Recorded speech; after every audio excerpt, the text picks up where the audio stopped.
Allez, on se lance. On commence avec une rumeur qui a pas mal circulé. Les agents de Rodrigo, l'attaquant du Real, y seraient au Royaume-Uni. C'est ça. Plusieurs sources semblent confirmer leur présence là-bas, et le nom qui revient le plus souvent, c'est Liverpool. Liverpool. Ah oui. Oui, Liverpool serait très intéressé. On parle de lui comme un potentiel remplaçant pour Luis Diaz. Remplacer Diaz, d'accord. Mais ça pourrait être plus que ça. Bah, potentiellement oui. Rodrigo, il est polyvalent. Il peut jouer sur les ailes, dans l'axe. Pour un club comme Liverpool qui cherche peut-être à renouveler un peu ses options devant, c'est un profil qui coche pas mal de cases. Et puis tu vois, c'est typique des fins de mercato, ça. Oui, les ajustements de dernière minute. Exactement, les grands clubs, même ceux qui semblent armés, ils cherchent toujours le petit plus, l'opportunité qui peut faire la différence sur toute la saison. Et côté Real Madrid, avec Mbappé qui est arrivé, voir Rodrigo partir, ça pourrait sembler logique pour certains, mais bon, c'est quand même pas n'importe qui. Justement, c'est toute la question. Est-ce que le Real veut vraiment vendre? Ou est-ce que ce sont les agents qui testent le marché, vu la concurrence avec Mbappé, Henrik? Ou alors est-ce Liverpool qui tente un gros coup? Un transfert pareil, ça coûterait cher, hein. Ah, ça c'est sûr. Et ça pourrait lancer d'autres mouvements derrière. C'est vraiment un dossier à suivre de très, très près. Ça peut bouger très vite pour ce genre de joueur. D'accord, on garde un œil sur Rodrigo. Allez, on traverse la Manche et on file à Barcelone. Le sujet principal là-bas, c'est clairement Hansi Flick. On sent qu'il veut imposer sa patte tout de suite. Il y a plusieurs décisions qui le montrent, non? Tout à fait. Flick, il n'est pas là pour faire de la figuration, ça se voit. Il définit son cadre, ses priorités. Et oui, ça passe par des choix forts sur l'effectif. On peut commencer par un exemple, peut-être moins médiatisé, mais qui dit quelque chose. Rooney Bargigi. Ah oui, le jeune Suédois. Il n'était pas sur la liste pour le dernier match, c'est ça? Qu'est-ce que ça implique? C'est une info qui a été confirmée en conf de presse. Bon, ne pas être convoqué pour un match de Liga, surtout au début, avec un nouveau coach, c'est rarement anodin. Est-ce que c'est juste tactique pour ce match-là? Ou est-ce que Bargy correspond pas tout à fait à ce que Flick recherche à ce poste? Ou qu'il doit encore s'adapter? En tout cas, chaque décision comme ça, même pour un joueur moins en vue, ça envoie un message sur ce qui est attendu, quoi. C'est une façon de mettre la barre d'entrée. Mais à l'inverse, il y a des joueurs que Flick soutient très fort. Le cas de Marc Casado est assez parlant. Ah oui, Casado, c'est frappant. Flick a profité de la conférence de presse pour être vélin. Mais alors limpide. Il a dit, et je cite parce que les mots sont forts, « Je ne pense pas qu'il veuille quitter l'équipe, je ne veux pas non plus qu'il parte. » Ah oui. Et il a martelé, « Je le veux ici. » Il a même ajouté que sa présence, je cite encore, « donne beaucoup de confiance en tant qu'équipe. » Je le veux ici. Là, le message est passé, on peut dire. C'est plus qu'un simple soutien, c'est presque une déclaration politique, non? C'est très fort. Ça nous dit quoi?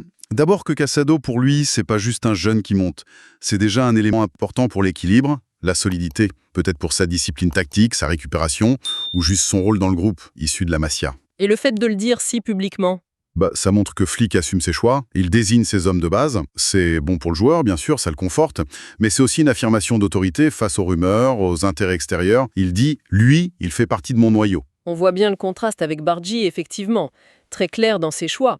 Mais alors, la décision qui fait vraiment jaser, c'est celle sur Fermín López. Là, on change d'échelle. Oui, là, on est au cœur de l'affirmation du pouvoir de Flick. L'info vient du journal Sport. Et ça a fait beaucoup de bruit. Hansi Flick aurait mis son veto. Mais un veto catégorique, hein, absolu. Au départ de Fermín López. Ok. Et ce qui rend ça spectaculaire, c'est l'argent en jeu. C'est ça, hein? Exactement. Parce que les offres d'après Sport, elles approchaient les 80 millions d'euros. 80 millions. Pour Fermín López? C'est énorme. Colossal. Oui, c'est un joueur qui a explosé l'an dernier, mais c'est pas encore une star mondiale confirmée, tu vois, et qui était sur le coup. Oui, qui a proposé autant. Apparemment Chelsea, Manchester United et aussi une équipe saoudienne. Alors, 80 millions d'euros pour le Barça actuel, avec les difficultés financières qu'on connaît. Ça a dû faire réfléchir en interne, non? C'est difficile à refuser une somme pareille. C'est exactement là qu'est la tension, d'après ce qui remonte. Il semblerait que certains dirigeants étaient, disons, très tentés d'accepter. Tu imagines, 80 millions. Ça aurait donné un sacré bol d'air pour le fair-play financier, peut-être pour recruter ailleurs. Mais Flick a dit non. Fermement. Intraitable selon les sources. Et en parlant d'entraîneurs qui misent sur certains profils, parfois jeunes, on avait une petite info d'une autre source, Diario AS, sur Xabi Alonso. Oui, juste un petit mot, ça s'inscrit un peu dans le thème. Rabbi Alonso, j'envisagerais de titulariser Franco Mastantuono, le très jeune Argentin, contre le Real Oviedo. C'est toujours intéressant de voir des coachs de ce niveau qui osent lancer des très très jeunes, parfois plus tôt que prévu. C'est une démarche un peu différente de Flick, qui lui consolide autour de jeunes déjà un peu installés, comme Casado ou Lopez. Mais ça montre une tendance, non, cette confiance accordée à la jeunesse? Absolument. Que ce soit pour développer les talents du club, par conviction ou parfois par besoin, la gestion des jeunes, c'est devenu un enjeu clé pour tous les grands clubs. Mastantuono, c'est juste un exemple de plus. Ok. L'info, donc, c'est officiel. Ruben Diaz, le défenseur central portugais, il a prolongé son contrat là-bas. Ah oui, ça c'est une nouvelle majeure pour City. C'est signé, c'est fait. Un acte fort, je trouve. Carrément. C'est pas juste une signature, hein. Diaz, c'est devenu le patron de leur défense, un vrai leader. Hmm. Le garder sur le long terme comme ça, ça stabilise tout l'édifice. C'est une assurance pour les années qui viennent. C'est clair. Et dans le foot actuel où tout va si vite, Voilà, cette continuité, c'est de l'or. et au-delà de la stabilité, est-ce que c'est pas aussi une façon de dire on blinde nos points forts? Surtout une défense qui a parfois pu être vue comme leur petit point faible.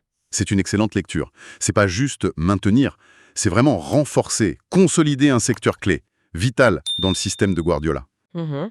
C'est un message aux concurrents, en Angleterre et en Europe. Notre base arrière, elle est solide, elle bouge pas. D'accord. Et ça a des conséquences aussi sur leur stratégie de recrutement, j'imagine. Bien sûr. En sécurisant Diaz, City a peut-être moins la pression d'aller chercher un autre gros nom en défense centrale cet été. Ils peuvent allouer leurs ressources ailleurs. Ok, donc City, c'est la stabilité affirmée. Passons maintenant à une situation, disons, beaucoup plus floue. Ah, le royaume de la rumeur. Exactement. On reste en Angleterre, mais on va à Londres, chez Chelsea. Là, ça parle pas mal d'un possible départ de Nicolas Jackson, l'attaquant. Jackson. Oui, j'ai vu passer ça. Alors là, on est plus dans le conditionnel, dans les questions. Typique du mercato, ça. Alors, cette rumeur sur Jackson, ça soulève plein de questions directes. Est-ce que c'est ses perfs, peut-être jugés un peu en dessous de ce qu'on attendait? Possible. Ou alors, est-ce que Chelsea change de stratégie, nouveau coach, nouvelle direction, nouvelle priorité devant? Ou alors, c'est plus simple, un autre club qui est vraiment intéressé et qui fait fuiter l'info, on sait comment ça marche. C'est aussi une piste, oui. L'intérêt d'un autre club, ça peut mettre le feu aux poudres. Mais peu importe la raison si Jackson partait. Il est arrivé il n'y a pas si longtemps en plus. Exactement. Et pour un bon montant. Ça aurait un impact.